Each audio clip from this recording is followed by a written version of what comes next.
আমি এখন ছাদে আছি, মাস্টারমশাই স্কুলে যাচ্ছে। দেখতে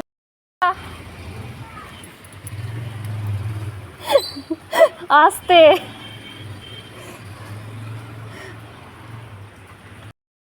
ব্যাগটা সকাল সকাল স্কুলে চলে গেল। আমি এখন আমার ছাদের রান্নাঘরে এসেছি, রান্না করছি, শাক ভাজা বসছি, কিন্তু চারিদিকে জল, কিন্তু কিছু করার নেই ভাই। জল হলে কি হবে, আমি তো আর ভিজছি না, কোই বাত নেই। সেই গল্পের মতো মহিষাসুর বলেছিল না আমরা গোটা খাই, সেই আমরাও সেরকম গোটা খাই। কাটার আর সময় নেই ভাই, এখন এই খুন্তিতে করে কাটবো আর খাবো।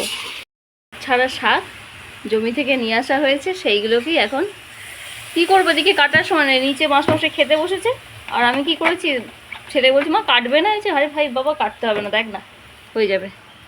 সঙ্গে সঙ্গে দিয়ে দিয়েছি উনুন কড়াইতে। আচ্ছা তুই একটু দেখ উনুন যেন নেবে না। ও এতক্ষণ ছিল, তারপর আমি আবার এখন এলাম। তুই খেয়ে নে, ততক্ষণ আমি যাই কমপ্লিট করে আসি।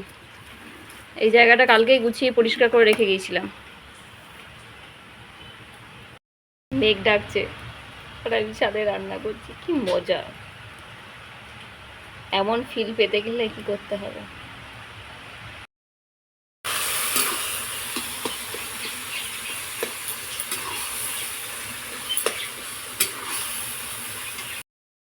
বৃষ্টি পড়ছে, তাতে কি, মাথায় একটু ছাউনি আছে, একটু ভিজবো, ভিজলেই বা। গাছেরা আমার ভিজে যাচ্ছে, দেখবে গাছেদেরকে। দাঁড়া, আমার একটা নতুন জিনিস হয়েছে তোমাদের দেখানো যেটা। এই একটা আমার পদ্ম গাছ নতুন, এই দেখো, দেখতে পাচ্ছ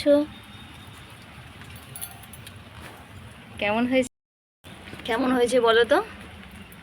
ফোনে জল পড়ছে আর প্রচুর আম ধরেছে। জানি না আমগুলো থাকবে না জানি, তবুও বৃষ্টি পড়ছে, বৃষ্টির মধ্যে মধ্যে চলে এলাম ছাদ বাগানে। বৃষ্টিতে ভিজে ভিজে চলে এসেছি। আমার বাগানটা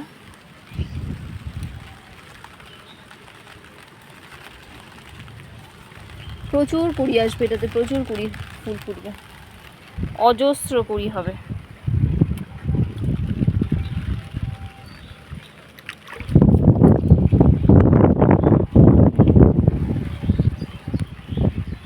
বেশ ভালো লাগে, বেশ।